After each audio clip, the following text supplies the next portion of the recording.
Iran से महाविनाश की खौफनाक तस्वीर सामने आई है। तेहरान से तेल अवीव तक मिसाइलें बरस रही हैं। तेहरान की बारूदी सौगंध तबाही मचाने वाली है। 6000 से ज्यादा हमले, शहर शहर उड़ता बारूदी धुआं, तेल डिपो से बाहर आती काली लपटों की ज्वाला गवाही दे रही है कि अमेरिका और इजराइल ने ईरान को बर्बाद कर दिया है। इस बीच अमेरिकी राष्ट्रपति डोनाल्ड ट्रंप और नेतन्याहू की अनकंडीशनल सरेंडर वाली मांग ने ईरान को आग बबूला कर दिया है। IRGC कमांडर अहमद वहीदी ने कसम खाई है कि जब तक आखिरी अमेरिकी सैनिक मिडिल ईस्ट नहीं छोड़ता, ये जंग जारी रहेगी। ईरान की ये करो या मरो वाली सौगंध दुनिया के लिए किसी खतरे की घंटी से कम नहीं है। IRGC कमांडर का बयान है कि हम मरने तक लड़ेंगे, जो इस बात का साफ संकेत है कि ईरान डिप्लोमेसी के सारे रास्ते अब बंद कर चुका है। ना तो उसे अमेरिका की चेतावनी का इस वक्त कोई डर है और ना ही बरसाती मिसाइलों का जो इजराइल की तरफ से आ रही है। इसका मतलब बिल्कुल साफ है कि अब ये महाविध्वंसक जंग और ज्यादा खतरनाक हो सकती है। 10 दिनों से जारी इस महाविध्वंस में ईरान का वजूद बारूद में मिल रहा है। अमेरिकी राष्ट्रपति ट्रंप का टारगेट क्लियर है, ईरान में सत्ता परिवर्तन। अब तक के हमलों में ईरान के 3000 से ज्यादा ठिकानों को निशाना बनाया जा चुका है। इजरायली वायुसेना ने तेहरान के तेल डिपो को राख कर दिया है। इस जंग में अब तक 7000 सिविल इलाकों को निशाना बनाया जा चुका है। 5500 से ज्यादा घरों पर अटैक हो चुका है। जंग में 1700 से ज्यादा लोगों की मौत हो चुकी है। अमेरिका और इजराइल ने साफ कर दिया है कि अगर ईरान ने आत्मसमर्पण नहीं किया तो हमले और भी विध्वंसक होंगे। उनकी जो पूरी व्यवस्था है वो आस्ते आस्ते क्रम्बल कर चुकी है। उनके न्यूक्लियर साइट्स, उनके ऑयल डिपो, उनके missiles launchers, underground missile launchers और उनका जो एमुनिशन है, जहाँ तक हम उनकी मिसाइल्स की और ड्रोन की बात करते हैं, वो भी पूरी तरह से ख़त्म होने की कगार पे है। उधर ईरान के विदेश मंत्री ने दुनिया के सामने अमेरिका का कच्चा चिट्ठा खोला है। अरागची ने आरोप लगाया कि यह युद्ध सिर्फ आत्मरक्षा नहीं बल्कि 47 साल पुरानी रजीम चेंज की साजिश है। अमेरिका लंबे समय से ईरान को मिटाने का ख्वाब पाले बैठा है।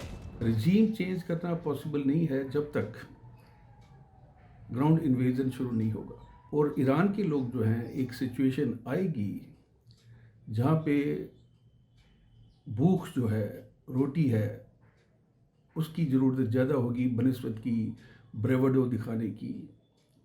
तो उम्मीद है कि दोनों पार्टीज़ के अंदर जो इस समय युद्ध में लगी हुई हैं, किसी किस्म का सेम्बलेंस ऑफ विजडम आएगा और इस प्रलय को जो होने वाली है, विच मे convert into a world war. इस तबाही के मंजर के बीच ईरान ने अपनी आखिरी चाल चली है। ईरान के असेंबली ऑफ एक्सपर्ट्स ने खामनेई के बेटे मुश्तबा को देश का नया सुप्रीम लीडर चुन लिया है।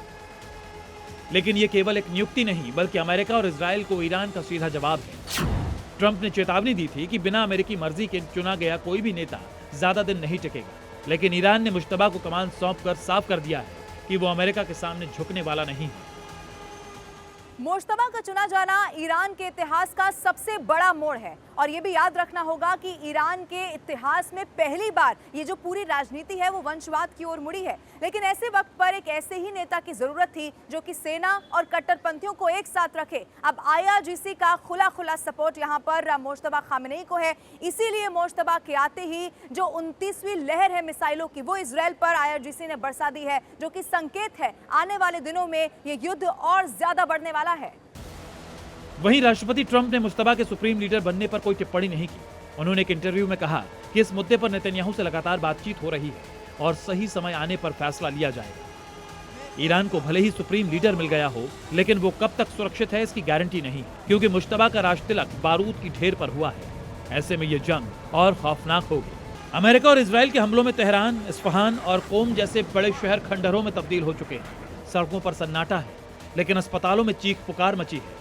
ईरान के राष्ट्रपति मसूद पेज़ेश्कियान भी दिखे।